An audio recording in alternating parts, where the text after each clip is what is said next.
دریائے سندھ میں جو سونا نکل رہا ہے اس کا قرآن پاک کی سورہ رعد میں ذکر ہے، اور اس کو اب بچانے کے لیے یا اس کو سونے کو نکالنے کے لیے جو ہے حکومت پنجاب نے کمر کس لی ہے۔ دریائے سندھ جو پاکستان کا سب سے بڑا اور قدیم دریا ہے اور لمبا دریا ہے، اس کا جو پانی آتا ہے وہ چین کے پہاڑوں سے شروع ہوتا ہے، وہاں سے لیکن بہت کم پیمانے پر آتا ہے، اور راستے میں اس کو ندی نالے ملتے ہیں۔ اس کا مطلب یہ ہے کہ اس میں جو سونے کے ذرات ہیں،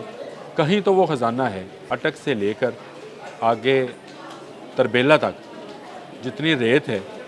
وہ سونے سے بھری پڑی ہے، اور یہ ریت جو پانی ہے یہ جہاں سے لے کر آ رہا ہے وہ پہاڑ بھی یقیناً چین اور پاکستان کی سرحد پر واقع ہوں۔ بسم اللہ الرحمن الرحیم۔ بولتے کالم کے ساتھ میں عامر رضا خان، آج تو کہنا چاہیے سونے میں تلتے کالم کے ساتھ، کیونکہ اس کالم کو جو ہے سونے میں تولا جانا چاہیے، اور اس کا دھیان میری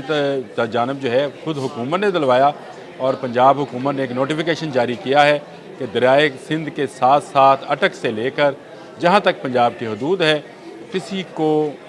مائننگ کرنے کی یا کسی کو سونا نکالنے کی اجازت نہیں ہے۔ میں بہت عرصے سے یہ بات کرنا چاہ رہا تھا، آپ لوگوں سے شیئر کرنا چاہ رہا تھا کہ پنجاب کے پاس سونے کے ایسے ذخائر ہیں جن کو اگر استعمال کر لیا جائے تو ہر پاکستانی، میں صرف پنجابی کی بات نہیں کر رہا ہوں، ہر پاکستانی خوشحال ہو سکتا ہے۔ اور یہ میں نہیں کہتا ہوں، یہ دنیا کہتی ہے کہ دریائے سندھ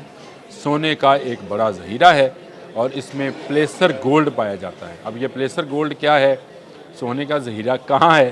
جہاں سے بہہ کر یہ سونا دریاؤں میں، اور دریاؤں سے پھر لوگ اس کو چھانتے ہیں اور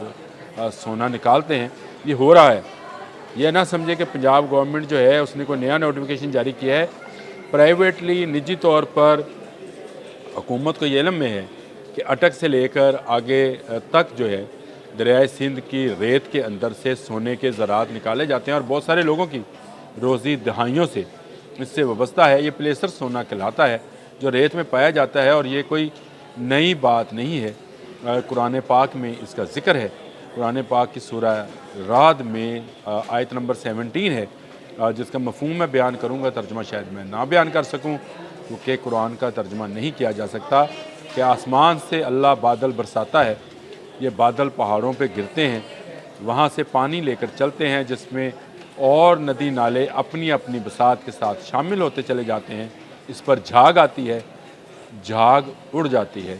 اور وہ چیز جسے پگھلا کر تم سونا اور دیگر چیزیں، قیمتی چیزیں بناتے ہو، زیورات بناتے ہو، دیگر اشیاء بناتے ہو، وہ بیٹھ جاتی ہے، اور اللہ پاک اسی طرح حق کو باطل سے علیحدہ کر دیتا ہے۔ یعنی اس کا مفہوم یہ ہے کہ دریاؤں میں جو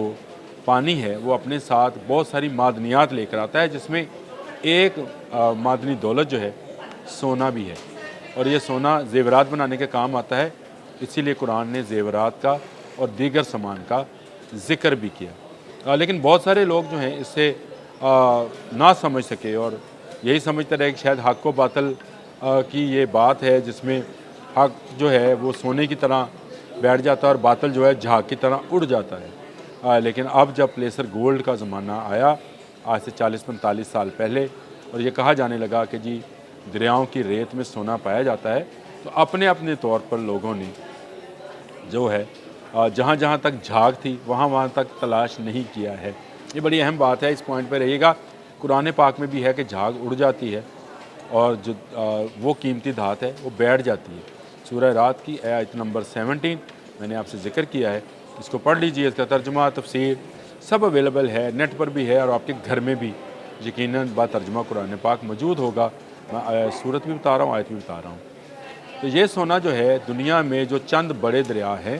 ان میں سے دریائے سندھ میں بھی پایا جاتا ہے۔ ویسے تو احادیث میں دریائے فرات کے متعلق مشہور ہے کہ جب قرب قیامت ہوگا تو اس میں سے سونے کا پہاڑ نکلے گا، جس کا مفہوم میں بتا رہا ہوں،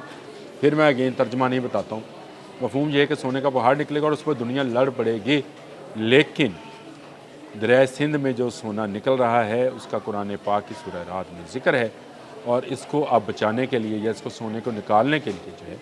حکومت پنجاب نے کمر کس لی ہے۔ یہ جو سونا پرائیویٹلی نکالا جا رہا تھا، یہ پہلے پرائیویٹ لوگ نکالتے تھے، اور کنارے کنارے سے ریت اور پتھر نکالتے تھے، اس کو چھانتے تھے، اس کا چھاننے کا ایک طریقہ ہے، اس کو چھانتے تھے، پانی ڈالتے تھے، اور اس کے بعد اس میں سے سونے کے ذرات نکالتے تھے، جس کو بعد میں تولا جاتا تھا۔ تو یہ